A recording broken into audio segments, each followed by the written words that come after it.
আংনা সপোন মানেনো কি আংনা সপোন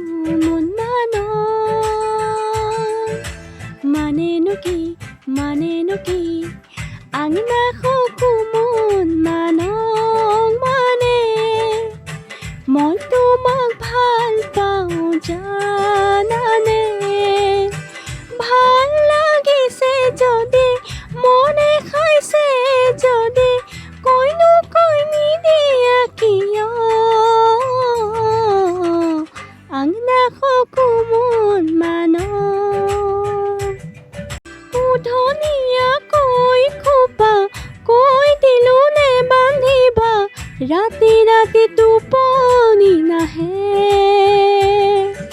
ৰাতি টোপনি নাহিলে উজাগৰে থাকিলে মৰম হেনো বেছিকৈ বাঢ়ে ইছাতি বিচাতি এপৰলে ৰাতি মই লিখিলো তোমাৰ নাম আঙুলি মোৰ কাটি নজনাকে